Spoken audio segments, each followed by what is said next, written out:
नमस्कार दोस्तों, एक बार फिर से आप सभी का स्वागत है आपके अपने चैनल डिज़र्व पॉइंट एकेडमी में। मैं सुमित भट्ट और आशा करता हूँ आप सभी स्वस्थ होंगे, मस्त होंगे और पढ़ने के लिए पूरी तरीके से तैयार होंगे। तो आज के इस सेशन में हम लोग देखने वाले हैं क्लास 9 चैप्टर 2 पॉलिनोमियल्स और देखते हैं पॉलिनोमियल्स का पूरा इंट्रोडक्शन, जो कि ना केवल आपकी 9th क्लास में काम आने वाला है वरन 10th क्लास में भी इसका एक वास्ट पोर्शन आपको देखना है।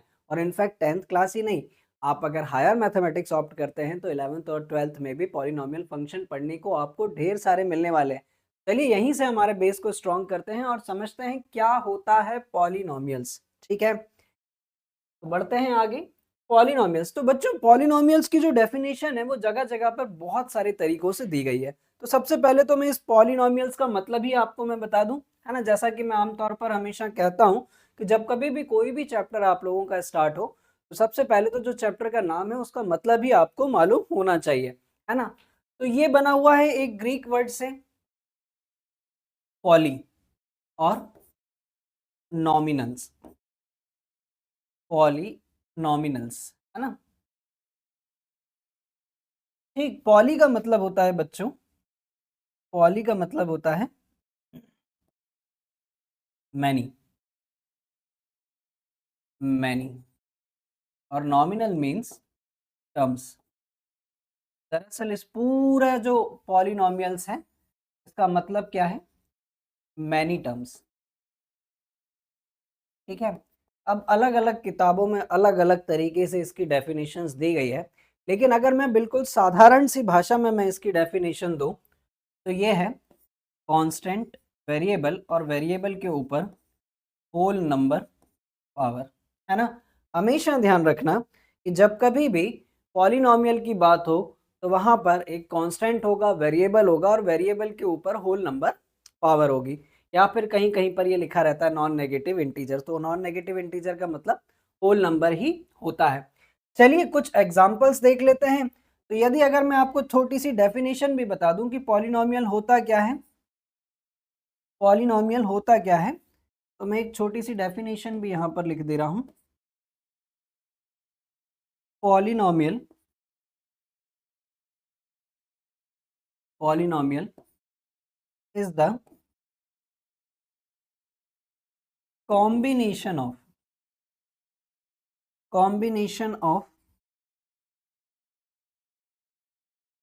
constant and variables. Polynomial is the combination of constant and variable having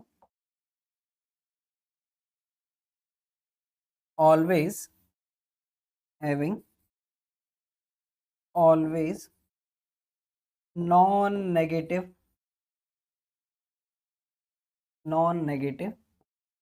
integer power, non-negative integer power. लेकिन जैसे ये डेफिनेशन सामने आती है ना बच्चों, तो एक कंफ्यूजन दिमाग में आ जाता है कि भैया अब जो पॉलिनोमियल है वो भी कॉम्बिनेशन है कांस्टेंट और वेरिएबल का, इक्वेशन भी कॉम्बिनेशन है कांस्टेंट और वेरिएबल का, और अलजेब्रिक एक्सप्रेशन तो है ही कॉम्बिनेशन कांस्टेंट एंड वेरिएबल का। तो हमें तीनों चीजों के बीच का डिफरेंस मालूम होना चाहिए। तो चलिए एक एक करके देखते हैं तीनों चीजों के बीच का डिफरेंस क्या है। ठीक है, ठीक है क्या, देख लेते हैं तीनों चीज के बीच का डिफरेंस क्या है। तो यदि अगर मैं सबसे पहले बच्चों पॉलिनोमियल की बात करूं तो A X square plus B X plus C. ठीक है, अगर मैं यहां पर लिख लूं ऐसा A X to the power -2 plus B root X plus C, और यहाँ कहीं पर मैं ऐसा लिख लूं A X square plus B X plus C is equals to 0। तो अब हम यहाँ से तीनों चीज़ों को बहुत अच्छे से समझ पाएंगे कि अलजेब्रिक एक्सप्रेशंस क्या होते हैं, इक्वेशंस क्या होती हैं और पॉलिनोमियल्स क्या होते हैं। तो चलिए समझते हैं ज़रा ध्यान से। तो यहाँ पर यदि अगर आप लोग देखें तो ये कॉम्बिनेशन है कांस्टेंट और वेरिएबल का, है ना, जहाँ पर वेरिएबल के ऊपर क्या है, नॉन नेगेटिव इंटीजर पावर है सभी जगह। तो ऐसी सिचुएशन में हम इसको क्या बोलेंगे बच्चों, पॉलिनोमियल, पॉलिनोमियल। लेकिन यदि अगर कहीं पर किसी कॉम्बिनेशन में कांस्टेंट और वेरिएबल के कॉम्बिनेशन में अगर आपको पावर नेगेटिव या फ्रैक्शन में मिलती है तो ऐसे एक्सप्रेशन को हम लोग बोलते हैं algebraic expression. Algebraic algebraic expression, algebraic expression, ठीक है। और यही कॉम्बिनेशन जब हमें इक्वल्स टू में कुछ रिजल्ट देने लगे, है ना, जब इक्वल्स टू में हमें कुछ रिजल्ट देने लगे, यही बन जाती है हमारी इक्वेशन। क्लियर है ये बात? पॉलिनोमियल्स क्या होते हैं, अलजेब्रिक एक्सप्रेशंस क्या होते हैं, और इक्वेशन क्या होती है। अभी अगर मेरे दिमाग में मैं ये मानकर चल रहा था कि बच्चों को ये मालूम होगा कांस्टेंट और वेरिएबल क्या होते हैं, लेकिन फिर भी आपकी जानकारी के लिए मैं बता देता हूँ। जैसे फॉर एग्जांपल ये कॉम्बिनेशन है कांस्टेंट और वेरिएबल का, यहाँ पर x जो है बच्चों ये कहलाता है वेरिएबल, ठीक है, और 7 जो है ये क्या है, कांस्टेंट। अब इनको कांस्टेंट और वेरिएबल भी क्यों बोलते हैं ये भी हम बता देते हैं, क्योंकि ऐसी वैल्यू जिनकी वैल्यू पूरे मैथमेटिक्स में कहीं चेंज नहीं होनी। अब 7 की वैल्यू तो हर क्वेश्चन में 7 ही रहेगी ना, इसलिए हमने इसको कहा कांस्टेंट। और वेरिएबल जिनकी value question to question vary करती जाएगी उनको हम लोग बोलते हैं वेरिएबल्स, है ना। जैसे x है तो x की वैल्यू हर क्वेश्चन टू क्वेश्चन चेंज होती रहेगी। तो मैं यहाँ पर एक छोटा सा पॉइंट और बना देता हूँ कि वेरिएबल जब भी कभी होंगे तो वो कुछ अल्फाबेटिकल लेटर्स होंगे, है ना, वो कुछ अल्फाबेटिकल लेटर्स होंगे, ठीक है, अल्फाबेटिकल लेटर्स होंगे। और कांस्टेंट जब कभी भी यूज होंगे तो वो मैथमेटिकल नंबर्स होंगे, ठीक है। क्लियर है बात? तो ये तो था पॉलिनोमियल्स का छोटा सा इंट्रोडक्शन। और कुछ अगर आप लोग कहें तो कुछ एग्जांपल्स भी हम लोग देख लेते हैं कि पॉलिनोमियल्स के एग्जांपल कैसे हो सकते हैं, ठीक है। पॉलिनोमियल्स के एग्जांपल क्या हो सकते हैं, तो जैसे फॉर एग्जांपल सबसे पहले तो मैंने यही लिख दिया ax² plus bx plus c। दूसरा एग्जांपल मैंने लिख लिया 2x प्लस 7। तीसरा एग्जांपल लिख लिया मैंने 3x³ plus 4x² plus 5x। अगर बच्चों मैंने ऐसा भी लिखा ना सिर्फ ये, इसका मतलब क्या है, 7x⁻0, दोनों का मतलब एक ही है। तो ये सब एग्जांपल्स हैं पॉलिनोमियल्स के। जैसे जैसे कहानी आगे बढ़ती जाएगी हम देखेंगे कुछ और नए प्रारूप में पॉलिनोमियल्स को, ठीक है। तो चलिए चेक कर लेते हैं, यहाँ पर एक क्वेश्चन है मेरे पास, which of the following expressions are polynomial और नॉट। तो इनमें से कौन कौन से पॉलिनोमियल हैं और कौन कौन से पॉलिनोमियल नहीं है। तो ये इसकी शक्ल देखकर तो मुझे दिख रहा है कि ये पॉलिनोमियल है, और क्यों पॉलिनोमियल है वो भी हम बताएंगे, और क्यों पॉलिनोमियल नहीं है उसके बारे में भी जिक्र हम लोग करेंगे, है ना। तो यहाँ पर ये कॉम्बिनेशन है कांस्टेंट और वेरिएबल का, और वेरिएबल के ऊपर नॉन नेगेटिव इंटीजर पावर है या फिर होल नंबर पावर है ना, तो इसीलिए ये पॉलिनोमियल है। It is also polynomial. अच्छा, यहाँ से एक चीज और बता दूं क्या मैं, इसको हम सही भाषा में कहेंगे polynomial in one variable. Polynomial in one variable, हमें वेरिएबल का भी ध्यान रखना है, तो उसके अंदर कितने वेरिएबल यूज हो रहे हैं। ओ ओ ओ यहाँ तो 2 हो रहे हैं, सॉरी, ये वन वेरिएबल है, ठीक है। Polynomial in one variable, one variable. लेकिन इसकी जब हम बात करें बच्चों तो यहाँ पर तो 2 वेरिएबल हैं, y और x, है ना। इसकी अगर हम बात कर लें,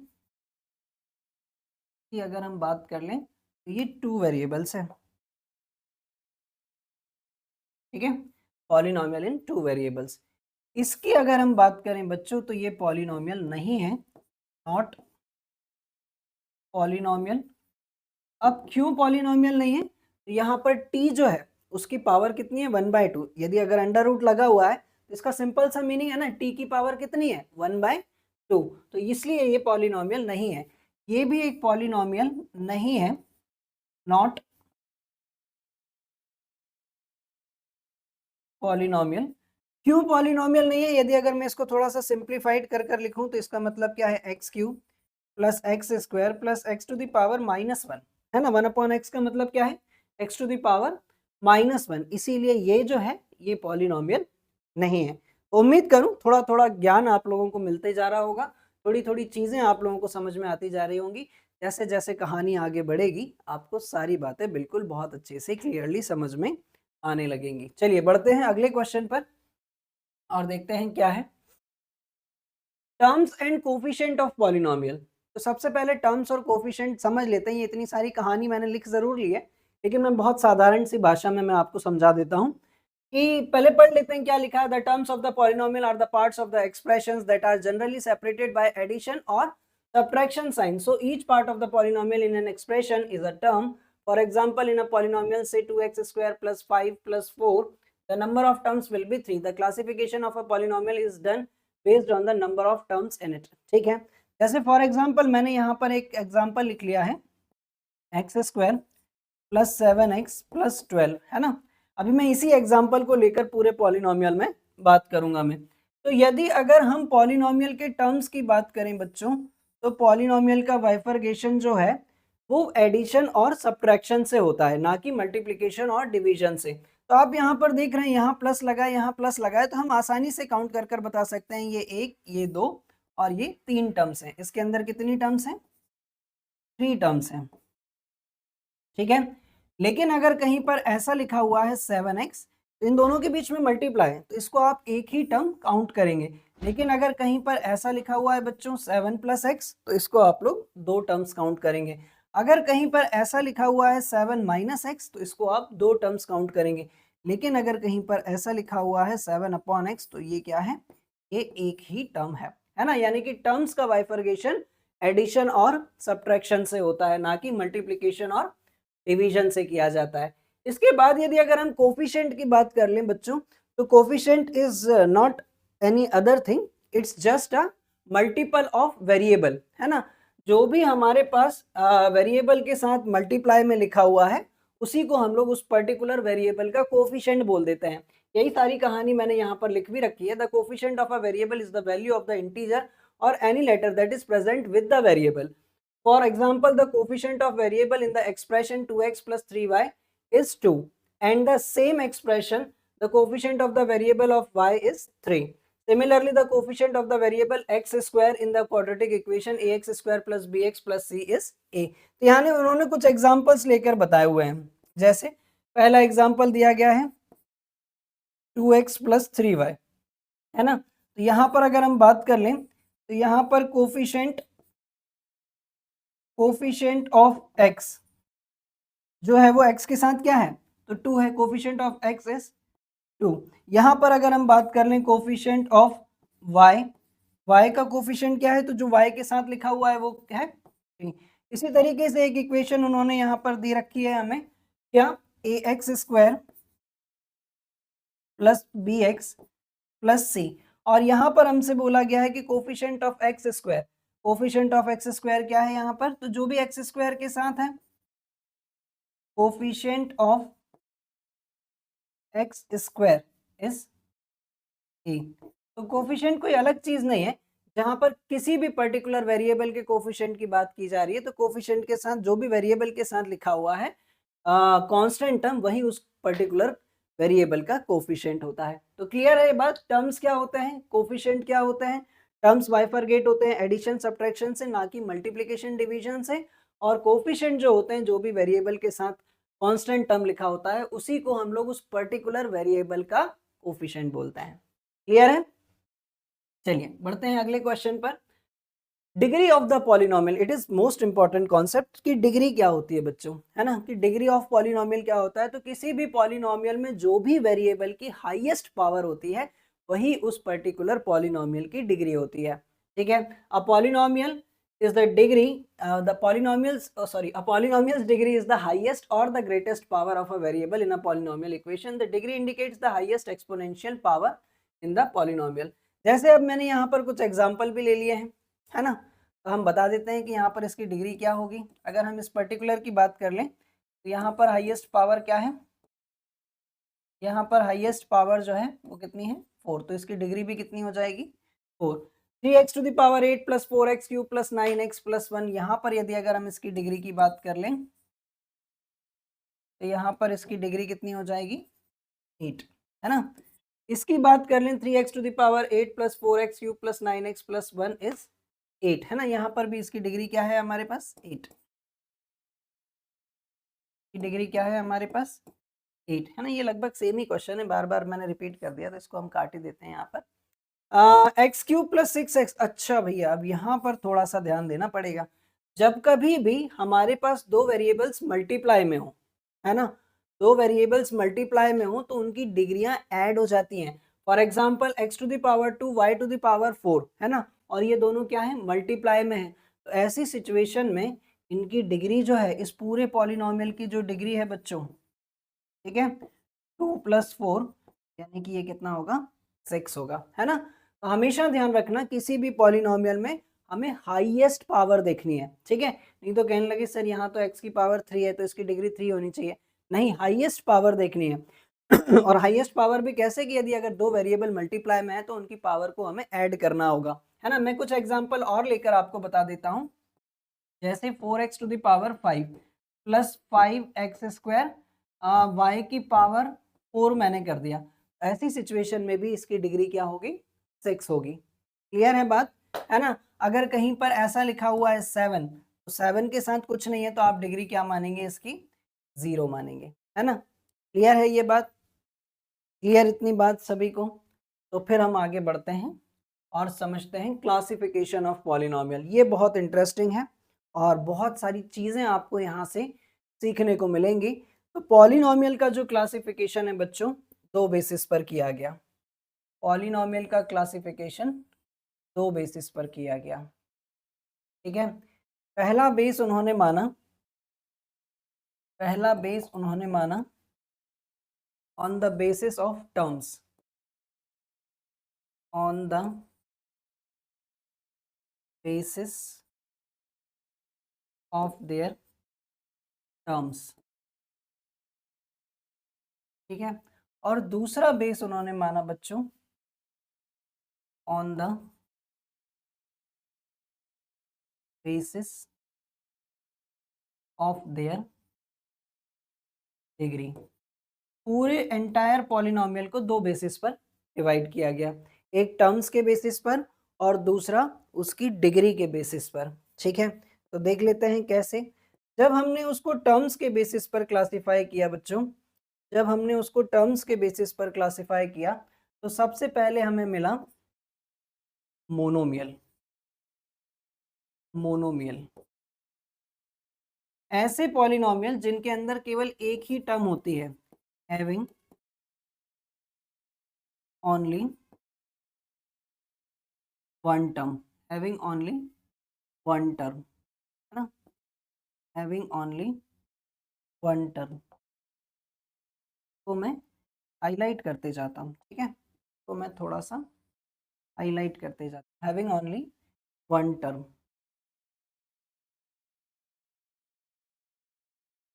ठीक है। एग्जाम्पल भी ले लेते हैं एक, जैसे फॉर एग्जाम्पल 7x, है ना, इसके अंदर केवल एक ही टर्म है, इसको हमने क्या कहा, मोनोमियल कहा, ठीक। दूसरा हमें मिला binomial, having only, having only two term, two terms. Example देख लें तो 7x प्लस 4y, है ना, इसको हमने कह दिया, इसके जिसके अंदर दो टर्म्स हैं उसको हमने कहा बाइनोमियल, ठीक है, जिसके अंदर दो टर्म्स हैं उसको हमने कहा बाइनोमियल, ठीक है। जिसके अंदर हमारे पास तीन टर्म्स हैं उसको हमने कहा trinomial, having only three terms, having only three terms. Example 7x plus 4y plus 5z, इस तरीके से, है ना। तो आप आसानी से बता सकते हैं। इसके आगे भी होती है लेकिन अभी आपके सिलेबस में पढ़ने के लिए इतना ही काफ़ी है। इसी तरीके से जिसके अंदर चार टर्म्स होती हैं उसको क्विंटिनोमियल बोला जाता है और फिर 5 टर्म वाले को हम लोग पॉलिनोमियल या उतने टर्म्स वाला पॉलिनोमियल बोलना स्टार्ट कर देते हैं, ठीक है। तो ये दो तो हमारा पॉलिनोमियल्स का classification on the basis of their terms. जब अगर हम इसको डिफाइन करें on the basis of their degree. जब हमने डिग्री के बेसिस पर इसको क्लासिफाई किया, जब हमने इसको डिग्री के बेसिस पर क्लासिफाई किया तो हमें सबसे पहले मिला कांस्टेंट पॉलिनोमियल। ठीक है, कांस्टेंट पॉलिनोमियल। और कांस्टेंट पॉलिनोमियल की जो डिग्री होती है बच्चों, ये कितनी होती है? 1 होती है। ठीक है, सॉरी, कांस्टेंट पॉलिनोमियल की डिग्री 0 होती है। I am extremely sorry. Example ले लेते हैं एक यहाँ पर, जैसे for example 7x to the power 0, 7x to the power 0। Then इसके बाद आता है हमारे पास लीनियर पॉलिनोमियल।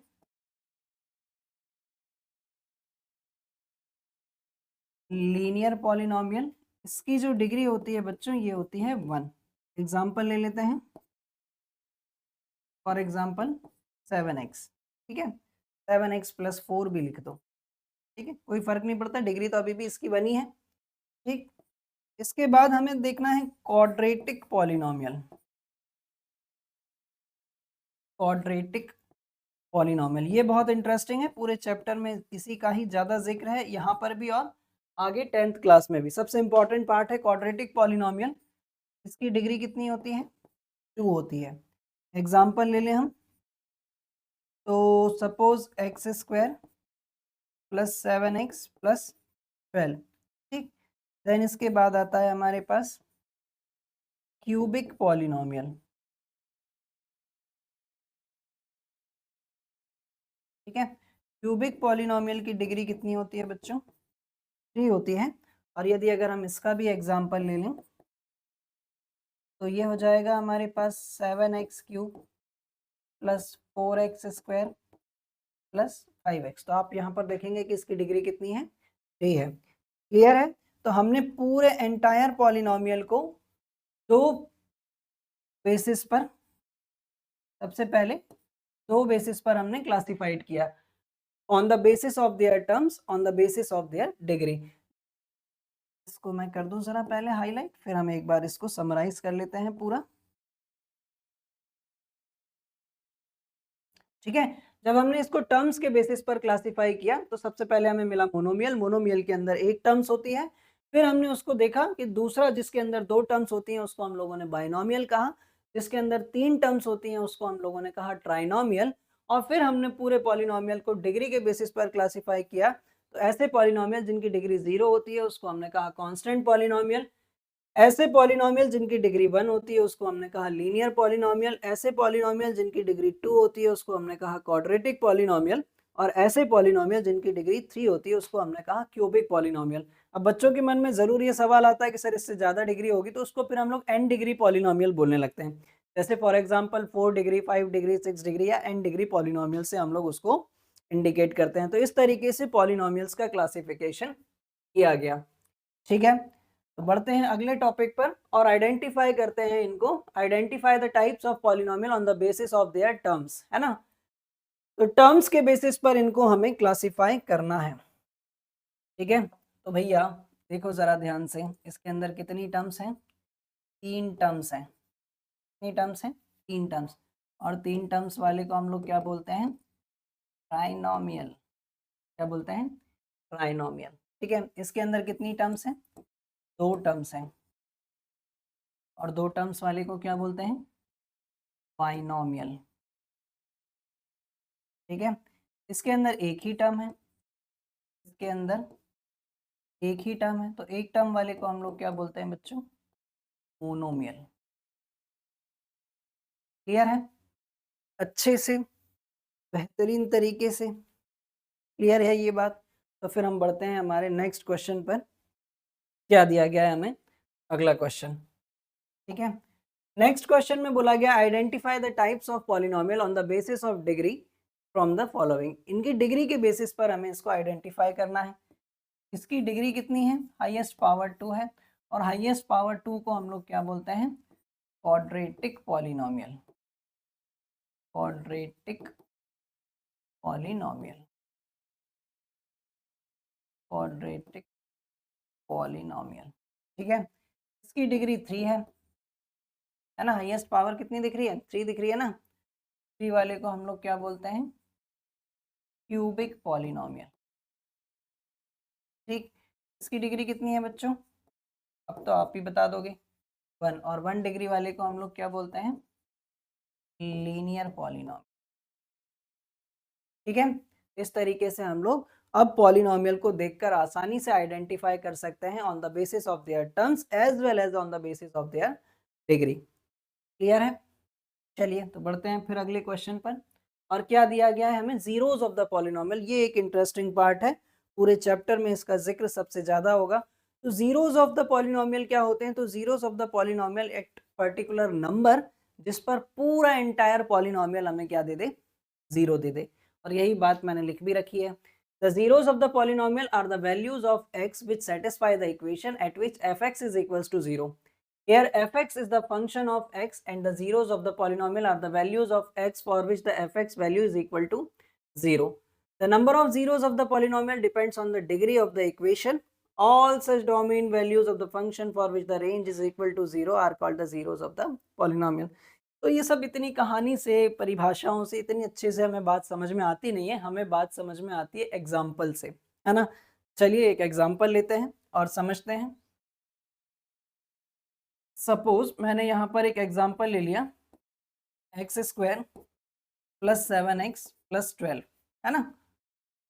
तो ये एक क्वाड्रेटिक पॉलिनोमियल है ना, और इसके अंदर 3 टर्म्स हैं, तो हम इसको बोलेंगे ट्राइनोमियल। तो जीरो क्या होते हैं, सबसे पहली चीज तो हम पॉलिनोमियल को लिखते कैसे हैं, f x is equals to, ये तो फंक्शन हो जाएगा। पॉलिनोमियल को लिखने का सही तरीका एज पर your NCERT, p x is equals to x square plus 7x plus 12 is equals to 0 है। ठीक है, तो वो हमसे ये कह रहे हैं कि सबसे पहली चीज बहुत इंटरेस्टिंग जो हमें यहाँ पर दी गई है वो ये है कि किसी भी पॉलिनोमियल के उतने ही जीरोस होंगे जितनी उसकी डिग्री है। यहाँ पर भैया इसकी डिग्री कितनी है, इसकी डिग्री कितनी है, 2 है ना। तो इसके जीरोस, पॉसिबल जीरोस भी कितने होंगे, पॉसिबल, या ऐसा कर लो मैक्सिमम पॉसिबल जीरोस जो हैं वो भी कितने होंगे, 2 होंगे, है ना। मुझे मालूम है, मुझे मालूम है कि वो 2 जीरोस क्या हैं, है ना। तो मैं उनको नाम दे देता हूँ, उसको डिनोट करते हैं हम लोग अल्फा और बीटा से, है ना। आगे चलकर आप लोग इससे फैमिलियर भी हो जाएंगे। अल्फा बराबर आएगा हमारे पास -3 और बीटा बराबर आएगा हमारे पास -4। ठीक है, बीटा बराबर आएगा -4। अब हमें ये कहा गया था कि जीरोस होते क्या हैं जिस पर एंटायर पॉलिनोमियल हमें क्या देने लगे, जीरो देने लगे। कैसे, जैसे सपोज मान लीजिए कि पी एक्स यानी कि एक्स की जगह मैंने एक बार क्या रख लिया, -3। अब पॉलिनोमियल क्या था, x square plus 7x plus 12, है ना। तो अब मैं पूरे इसकी जगह पर अगर -3 रखूं बच्चों, तो -3 का स्क्वायर प्लस 7 इंटू -3 प्लस 12, तो -3 का स्क्वायर -9 ये +9 -21 प्लस 12, तो 12 प्लस 9 हो जाएगा 21 -21। ये पूरा पॉलिनोमियल मुझे क्या देने लगा, जीरो देने लगा। क्लियर है बात। इसी तरीके से आप चाहो तो एक बार यहाँ पर 4 रखकर भी देख लो। अगर मैंने इसमें इसकी जगह 4 रख लिया तो मुझे मिलेगा -4 का स्क्वायर प्लस 7 इंटू -4 प्लस 12, है ना। तो ये हो जाएगा -4 का स्क्वायर 16 -28 प्लस 12, तो -16 प्लस 12 28 -28, ये क्या हो गया, 0। तो पॉलिनोमियल कुछ अलग नहीं होता है, पॉलिनोमियल वो सॉरी जीरोस वो वैल्यूज होती है जिस पर एंटायर पॉलिनोमियल हमें क्या देने लगता है, जीरो देने लगता है। और किसी भी पॉलिनोमियल के जीरोस उतने ही होते हैं जितनी उसकी डिग्री होती है। क्लियर है ये बात सभी को अच्छे से।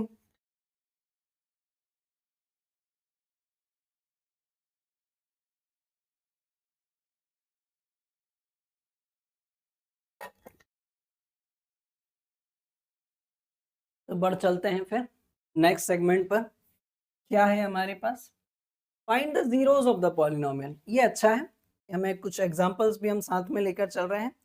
तो जीरोस निकालते कैसे हैं, जैसे ये एक पॉलिनोमियल है, तो आपने कुछ नहीं करना है। सपोज मान लीजिए कि पी एक्स बराबर 5x प्लस 7 है, तो आपको जीरोज निकालने के लिए पी एक्स बराबर 0 रखना होता है, यानी कि 5x प्लस 7 बराबर 0। तो 5x बराबर कितना हो जाएगा, -7। 7 को इधर ट्रांसपोज कर दिया, x इज इक्वल्स टू -7/5, ये है इसका 0। ठीक है, इसी तरीके से दूसरा वाला करते हैं।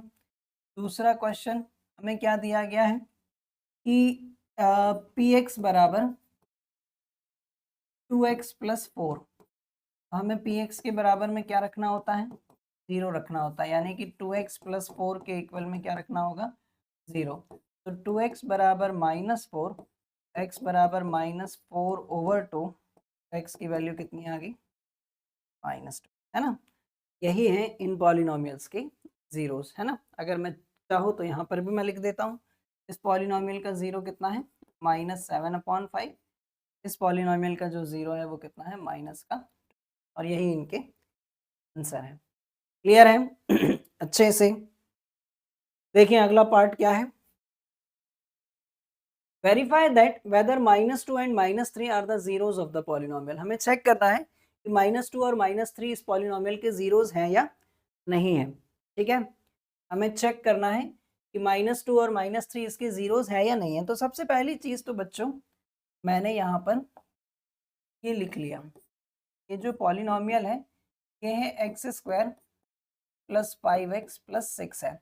अब मुझे चेक करना है कि -2 इसका जीरो है या नहीं है, और अगर होगा तो यहाँ पर रखने पर पूरा पॉलिनोमियल मुझे जीरो देने लगेगा, और नहीं होगा तो नहीं देगा, है ना। सिंपल सा कॉन्सेप्ट है। मैंने यहाँ पर -2 का स्क्वायर प्लस 5 इंटू -2 प्लस 6, तो ये हो जाएगा -2 का स्क्वायर 4, ये 10 प्लस 6, 6 प्लस 4 10, -10 बराबर क्या आ रहा है, 0। इट मीन्स का मतलब साफ है, इट मीन्स कि -2 is the zero of x² plus 5x plus. ठीक है, दूसरा चेक कर लेते हैं। हमें चेक करना है -3, तो -3 बराबर -3 का स्क्वायर प्लस 5 इंटू -3 प्लस 6, तो -3 का स्क्वायर 9, ये -15 प्लस 6, 9 और 6 15, 15 माइनस 15 बराबर 0। Yes, means -3 is the zero of given polynomial, zero of given polynomial. Given polynomial क्या है, पॉलिनोमियल, है ना। पॉलिनोमियल क्या है, ये है x² प्लस 5x प्लस। ठीक है, -2 और -3 दोनों ही जीरो हैं, किसके, दिए गए पॉलिनोमियल के। देखते हैं अगला question, if x is equals to 3 is the zero of the polynomial, है ना। तो सबसे पहले तो पॉलिनोमियल ही लिख लेते हैं, पी एक्स बराबर 2x² प्लस kx माइनस 12, है ना। हमें जीरो की वैल्यू ऑलरेडी दी गई है, x बराबर कितना है, 3 है। तब ऐसी सिचुएशन में हमें फाइंड क्या करना है, to find value of a। हमें क्या फाइंड करना है, a की वैल्यू फाइंड करनी है। तो ये ऑलरेडी क्वेश्चन में दिया गया है कि 3 उसका जीरो है, इसका मतलब साफ है कि वेरिएबल की जगह पर 3 रखने पर पूरा पॉलिनोमियल हमें क्या देगा। तो हम इस बात को लिख लेते हैं, since 3 is the zero of given polynomial. ठीक है, इसका मतलब 3 यहाँ पर रखने पर ये पूरा पॉलिनोमियल मुझे क्या देगा, 0 देगा, यानी कि 2 इंटू 3 का square plus k into 3 minus 12 is equals to 0। 2 into 9 plus 3k minus 12 is equals to 0। तो बच्चों 2 9 ज़ा 18, 18 plus 3k minus 12 is equals to 0। 18 में से 12 जाएगा, यहाँ बचेगा 6 प्लस 3k बराबर 0। तो 3k बराबर -6, तो 3k बराबर -6/3। k की वैल्यू फाइनली कितनी आ जाएगी? -2। क्लियर है अच्छे से? तो देखते हैं क्या है फिर अगला क्वेश्चन। नेक्स्ट क्वेश्चन हमें क्या दिया गया है? If x is equals to 3 and x is equals to 0 are the zero of the polynomial, then find the value of a and b। ये इंटरेस्टिंग है ना? चलिए देख लेते हैं जरा ध्यान से। तो सबसे पहली चीज तो हमें पॉलिनोमियल क्या दिया गया है बच्चों? px is equals to 2x cube minus 8x square plus ax plus b, है ना? और ये बोला गया है कि इसकी जो वैल्यूज है, जीरो जो है वो क्या है? 3 और 0। सबसे पहली चीज तो हम इसकी जगह पर 3 रख लेते हैं। 2 इंटू 3 का क्यूब माइनस 3 इंटू 3 का square plus 3a plus b। ठीक, तो ये हो जाएगा और बराबर में हमें क्या मिलेगा? 0 मिलेगा। ठीक, तो 2 into 27 8 into 9 plus 3a plus b बराबर 0। तो ये तो हो जाएगा बच्चों 54, 8 9 सा 72 प्लस 3a प्लस b बराबर 0।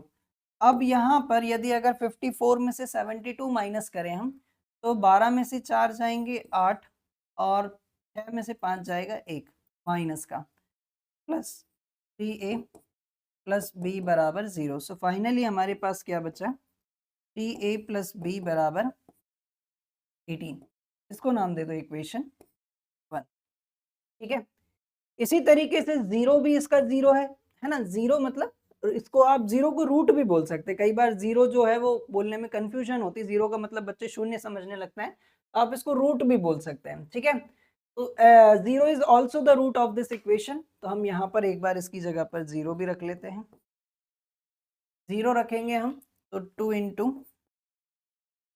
0 का क्यूब माइनस 8 इंटू 0 का square plus a into 0 plus b। ऐसा रखने पर भी हमें 0 ही मिलेगा। तो ये 0 प्लस ये भी 0 प्लस b बराबर क्या बचा?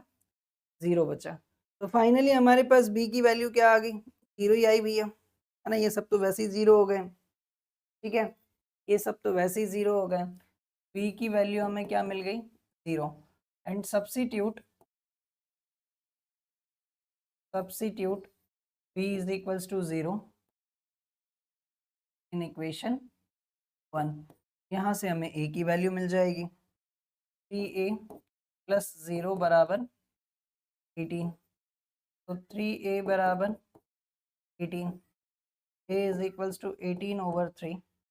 a की वैल्यू कितनी हो जाएगी?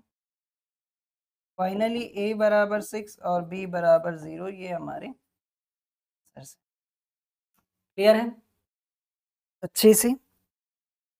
बढ़ चलें अगले क्वेश्चन पर। फैक्टर्स एंड मल्टीपल्स क्या होते हैं? ये बड़ा इंटरेस्टिंग सवाल है ना? फैक्टर्स और मल्टीपल्स क्या होते हैं? सबसे पहले तो हम नॉर्मली उसको अरिथमेटिक में समझें कि फैक्टर्स और मल्टीपल्स क्या होते हैं, फिर हम पॉलिनोमियल्स के सेंस में समझते हैं बच्चों। जैसे फॉर एग्जांपल मैंने यहाँ पर लिख लिया 2 3 4, है ना? और साथ में एक नंबर ले लिया इसके 12। आप सभी को ये मालूम है कि 2 जो है वो 12 को पूरी तरीके से डिवाइड करता है, 3 जो है वो 12 को पूरी तरीके से डिवाइड करता है, 4 जो है वो 12 को पूरी तरीके से डिवाइड करता है। अब ये पूरी तरीके से डिवाइड करने का मतलब क्या है? यानी कि जब भी डिवाइड करेंगे तो रिमाइंडर क्या देगा? 0। ठीक है, तो इसका मतलब साफ है, इसका मतलब साफ है, इट क्लियर मीन्स या it means clear, it means clear? 2, 3 and 4 are all are all divides 12 completely, completely, है ना? इसका मतलब ये है कि 2, 3 and 4, 2, 3 and 4 are the factors of 12, है ना? जो भी नंबर किसी दिए गए नंबर को पूरी तरीके से डिवाइड करता है, हम बोल देते हैं कि वो नंबर उस पर्टिकुलर नंबर का फैक्टर है ना? और यहां से मैं एक कंक्लूजन और भी तो निकाल सकता हूं कि it also means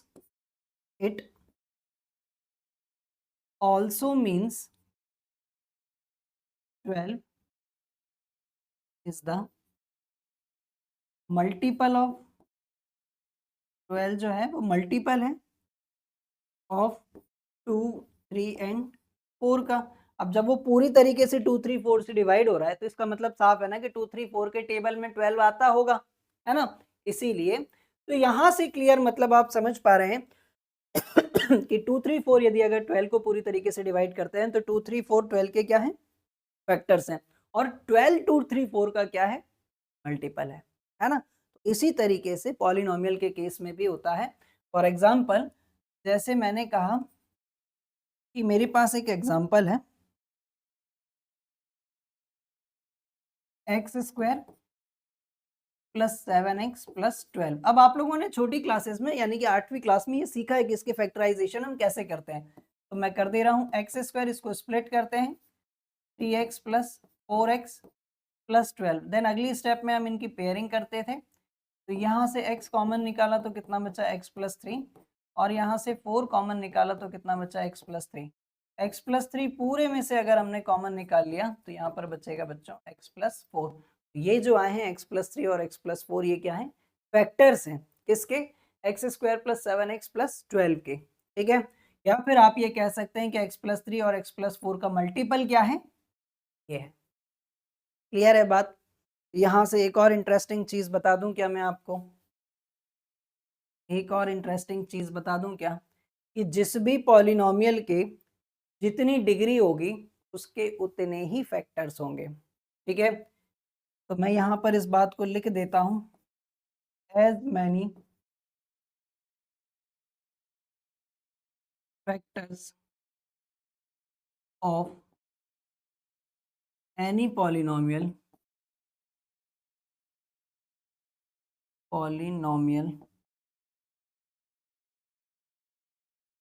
as many factors of any polynomial as their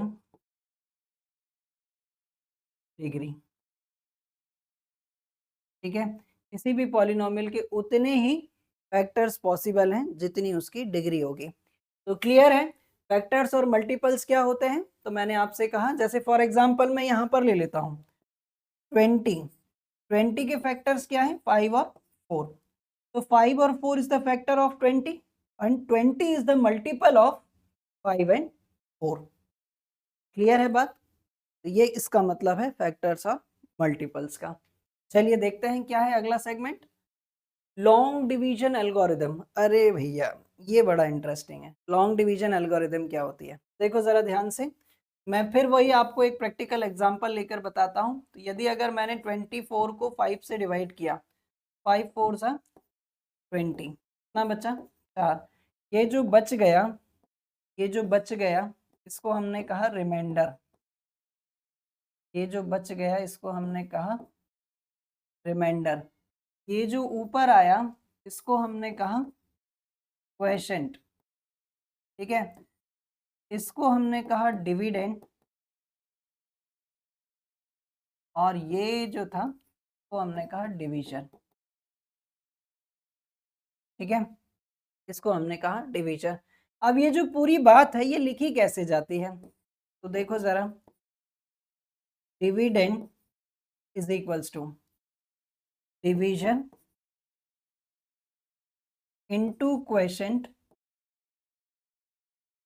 plus remainder, है ना। ये तो हमने बहुत छोटी क्लासेस में पढ़ा हुआ है। आप चाहो तो प्रैक्टिकल भी कर कर देख लो। डिविडेंड क्या था हमारा 24, डिवीजर क्या था 5, क्वोशेंट क्या था 4 और रिमाइंडर क्या था 5। इसको सॉल्व करके देखोगे तो ये आ जाएगा। लेकिन यही चीज जब हम पॉलिनोमियल के केस में बात करते हैं तो हम क्या क्या बोलने लगते हैं इनको, तो देखो जरा ध्यान से, देखो जरा ध्यान से, है ना। जब हम पॉलिनोमियल के केस में बात करेंगे इसको हम लोग डिवाइड करने लगते हैं आर से। इसको हम लोग बोलते हैं पी एक्स, ठीक है। इसको हम लोग बोलते हैं जी एक्स, ठीक। तो हम लोग बोलते हैं जी एक्स, है ना, यानी कि ये कोई दूसरा पॉलिनोमियल होता है, ठीक। और इसको हम लोग बोलते हैं क्यू एक्स, ठीक। अब यही बात अगर मैं लिख दूं तो ये तो हो जाएगा हमारा पी एक्स, ये जो जिससे हम डिवाइड कर रहे थे ये था जी एक्स, जो आया था वो क्या था क्यू एक्स प्लस आर, और यही मिलकर बनती है बच्चों हमारी एंटायर एंटायर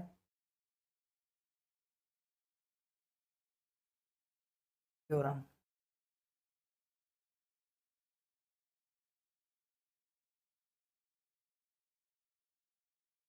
ठीक है, प्लस यहाँ पर आ जाएगा आर, ठीक। ये कहलाती है हमारी लॉन्ग डिवीजन एल्गोरिथम, ठीक है। ये कहलाती है लॉन्ग डिवीजन एल्गोरिथम। चलिए एक आध क्वेश्चन कर कर देख लेते हैं। क्या है क्या क्वेश्चन यहाँ पर, by actual division find the quotient and the remainder when x plus 4 is divided by x minus 1। ये तो मुझे बड़ा मजा आता है इसको करने में, तो देखते हैं जरा ध्यान से। मुझे डिवाइड करना है x to the power 4 plus 1 को किससे, x माइनस 1 से, ठीक है। तो सबसे पहले यहाँ पर x टू द पावर 4 लाना है, तो मुझे यहाँ पर क्या लेना पड़ेगा x क्यूब, है ना, ताकि मैं इससे इसका मल्टीप्लाई करूँ तो मुझे क्या मिल जाए x टू द पावर 4। अब माइनस 1 का मल्टीप्लाई भी इससे होगा, है ना, माइनस 1 का मल्टीप्लाई इससे होगा तो कितना आ जाएगा माइनस एक्स क्यूब, ये माइनस ये प्लस, है ना, सारे साइन अपोजिट हो जाते हैं, ये कैंसिल। अभी यहाँ पर क्या बचा बच्चों, एक्स क्यूब और प्लस का ये वाला 1, है ना, ये वाला एक्स क्यूब और प्लस का ऊपर वाला 1। अभी मुझे एक्स क्यूब लेकर आना है, मैं यहाँ पर क्या ले लूँ एक्स स्क्वायर ले लूँ, ताकि इससे इसका मल्टीप्लाई करूँ तो कितना आए एक्स क्यूब, इसका इससे मल्टीप्लाई करेंगे तो कितना आ जाएगा एक्स स्क्वायर, ये माइनस ये प्लस, ठीक है, ये कैंसिल। फिर इसको मैंने लिखा एक्स स्क्वायर प्लस 1, है ना। अभी मुझे चाहिए एक्स स्क्वायर, तो मैं अब यहाँ पर क्या ले लूँ एक्स, जैसे ही मैंने इसमें इसका मल्टीप्लाई किया तो एक्स स्क्वायर, इसका इसमें मल्टीप्लाई करेंगे तो माइनस का एक्स, ये माइनस ये प्लस, ठीक है, ये कैंसिल। यहाँ पर बचा एक्स प्लस 1, है ना। अभी मैं यहाँ पर क्या ले ले रहा हूँ 1 ले ले रहा हूँ, यहाँ पर एक्स और माइनस 1 जब इससे मल्टीप्लाई होगा तो माइनस 1, ये माइनस ये प्लस, ठीक है, ये कैंसिल। यहाँ पर बचा हमारे पास 2। तो बच्चों इस हिसाब से मेरे पास, इस हिसाब से मेरे पास जो रिमाइंडर आया, रिमाइंडर कितना आ गया 2 आ गया। क्वेश्चन कितना आया, क्वेश्चन आया मेरे पास X cube plus X square plus X. Clear है ये बात, क्लियर सभी को। बढ़ जाएं अगले क्वेश्चन पर।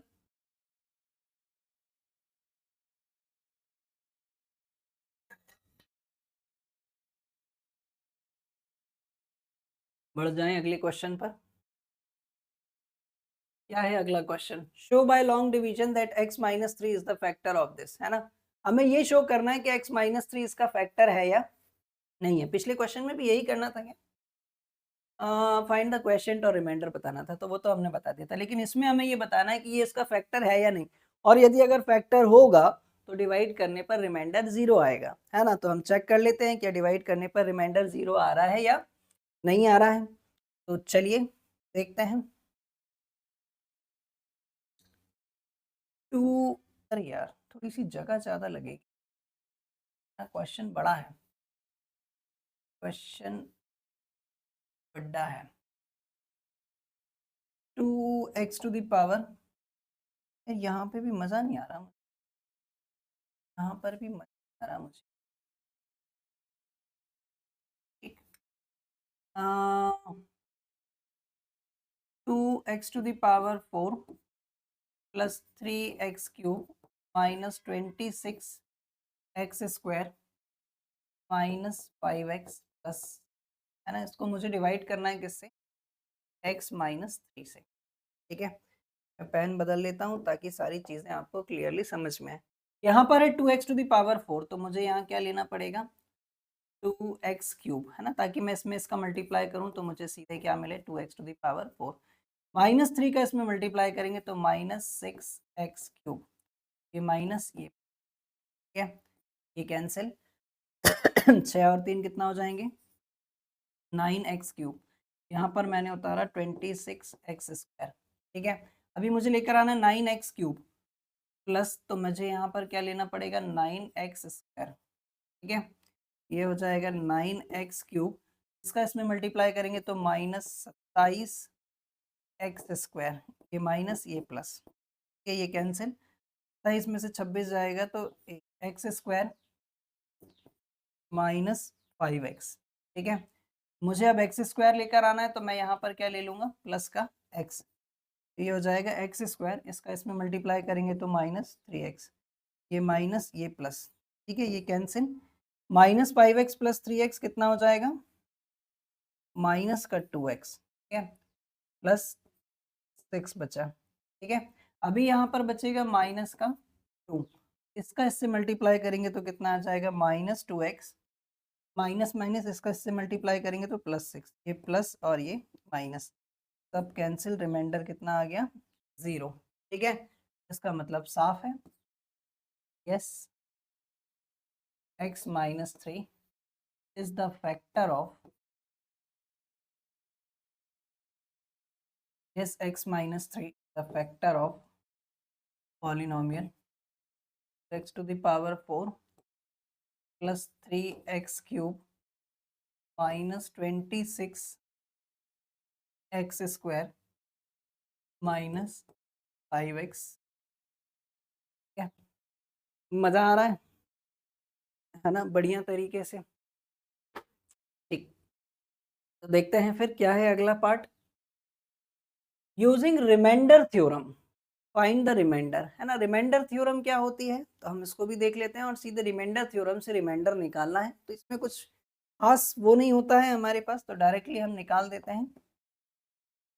पॉलिनोमियल है हमारे पास px is equals to x⁴ minus 3x³ plus 2x² plus x minus 1, और हमें इसका फैक्टर दिया गया है, इसको हमें डिवाइड करना है x माइनस 2 से।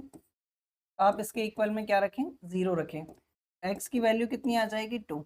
जैसे ही मैंने इस x की वैल्यू 2 को इसमें रखा, यानी कि 2⁴ माइनस 3 इंटू 2 का क्यूब प्लस 2 इंटू 2 का स्क्वायर प्लस 2 माइनस 1, तो ये हो जाएगा हमारे पास 16 माइनस 2 की पावर 3, 8 8 3 सा 24 प्लस 2 की पावर 4, मतलब 2 की पावर 2 4 4 2 सा 8 प्लस 2 माइनस 1। ठीक, 8 और 2 10, 16 और 10 26, 26 माइनस 25, तो ये बचेगा 1, है ना। सीधे हमने जो भी जिससे डिवाइड करना था उससे हमने 0 निकाला, 0 की वैल्यू इसमें रखी, तो सीधे हमें क्या मिलता है, रिमाइंडर मिलता है, कि क्या ही इसको रखने पर रिमाइंडर आएगा, इसको बोलते हैं हम लोग रिमाइंडर थ्योरम।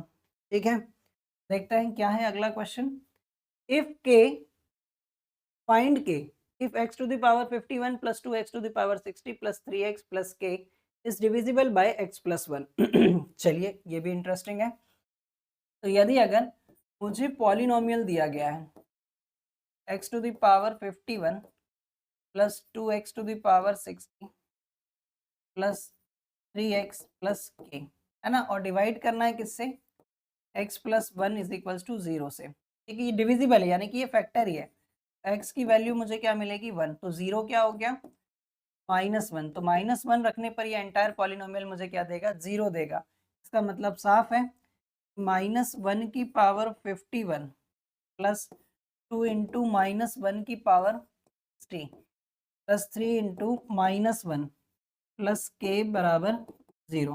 बच्चों एक बात हमेशा ध्यान रखना कि माइनस वैल्यू के ऊपर कभी भी अगर पावर इवन है तो वो हमें पॉजिटिव वैल्यू देगा, और -1 के ऊपर अगर ऑड पावर है तो वो हमें नेगेटिव वैल्यू देगा। ठीक है, तो इसी कॉन्सेप्ट का हम यहाँ पर यूज करें, -1 की पावर 51, ये एक ऑड नंबर है तो क्या मिलेगा -1। ये इसकी पावर 60 यानी कि इवन नंबर है तो ये हमें +1 देगा, और +1 इंटू 2 2 हो जाएगा। -3 प्लस के इज इक्वल्स टू 0। यहाँ पर -1 -3 माइनस का 4 प्लस 2 प्लस के बराबर 0। ये हो जाएगा हमारे पास -2 प्लस के बराबर 0। तो के की वैल्यू कितनी आ जाएगी, ये इसका क्लियर है अच्छे से, बढ़िया तरीके से। तो बढ़ जाएं फिर अगले क्वेश्चन पर। क्या है नेक्स्ट क्वेश्चन हमारे पास, if x minus a is the factor of this then prove that this। चलिए देखते हैं एक और बढ़िया question. px is equals to 4x square minus M X minus N A, है ना, और दिया गया है कि x minus A is factor of above polynomial, above polynomial। ठीक है, यहाँ से हम इसके इक्वल में 0 निकाल लेते हैं तो x की वैल्यू कितनी आ जाएगी, x की वैल्यू a यहाँ पर रखने पर ये पूरा एंटायर पॉलिनोमियल हमें क्या दे रहा होगा, 0 दे रहा होगा, यानी कि 4 इंटू ए का square minus M into A minus N A बराबर 0। ये तो हो जाएगा बच्चों 4a square minus M A minus N A बराबर 0। तो 4a स्क्वायर बराबर M A minus N A, sorry M A plus N A बराबर क्या होगा, 0। ठीक है, M A plus N A बराबर 0। तो आगे का काम हम यहाँ कर लेते हैं। 4a स्क्वायर बराबर, यहाँ से यदि अगर हमने ए कॉमन निकाल लिया तो यहाँ पर कितना बचेगा, m प्लस एन। ठीक है, इस a से ये स्क्वायर कैंसिल, तो यहाँ पर बचा 4a बराबर m प्लस एन, तो a बराबर m प्लस एन बराबर 4। ठीक है, और यही हमें प्रूफ भी करना था।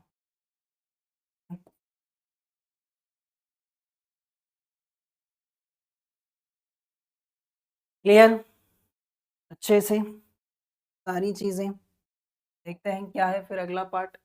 एलजेब्राइक identity is one of the most most most most important part, है ना, पूरे चैप्टर में भी और वरन पूरी मैथ्स में भी, है ना। ये एलजेब्रिक 10 आइडेंटिटीज तो आपको मालूम होनी ही चाहिए। तो मैं कोशिश करता हूँ ये 10 की 10 आइडेंटिटीज मैं आपको रंग बिरंगे कलरों में दूं, है ना। पहली आइडेंटिटी a प्लस बी का होल स्क्वायर, यानी कि A square plus B square plus 2ab। ठीक है, दूसरी आइडेंटिटी a माइनस बी का होल स्क्वायर, यानी कि A square plus B square minus 2ab।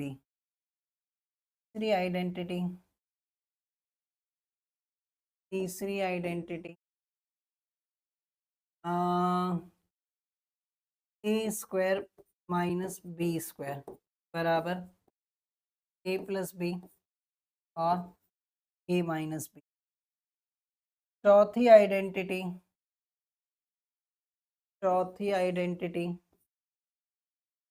X plus A और एक्स प्लस बी बराबर होता है एक्स स्क्वायर प्लस ए plus B into X plus ए बी। पांचवी आइडेंटिटी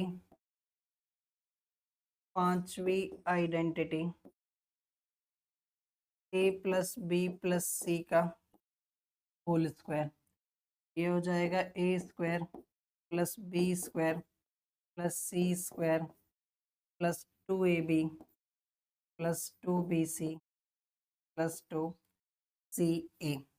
ठीक है, छठवीं आइडेंटिटी हम लेकर आते हैं येलो कलर से। छठवीं आइडेंटिटी है हमारे पास a cube plus b cube बराबर ए plus b a square minus a b plus B square. सातवीं identity a cube minus b cube बराबर a minus b a square plus A b plus B square. आठवीं identity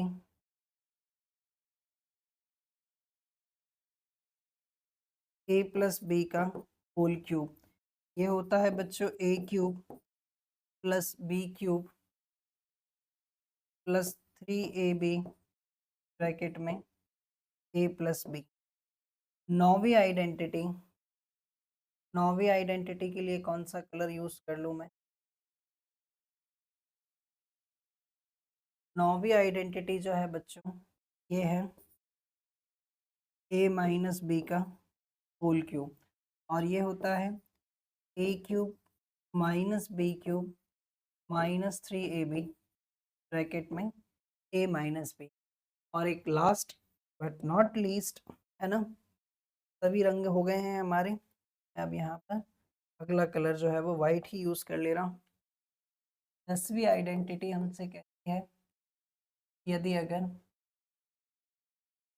a cube plus b cube plus c cube minus 3abc बराबर होता है a plus B plus c a square plus B square plus C square minus a b minus b c और minus, ये जो 10 identity हैं ये most important जो हर जगह आपके काम आने वाले हैं। तो आप लोग बहुत ही अच्छे से इन सभी चीज़ों को कीजिएगा। तो यहाँ तक हमने देखा इस पॉलिनोमियल का बेस। इसके बाद अब हम लोग स्टार्ट करेंगे पॉलिनोमियल की एक्सरसाइज और ढेर सारे क्वेश्चंस। इतना पढ़ लेंगे तो फिर मज़ा आएगा पढ़ने में।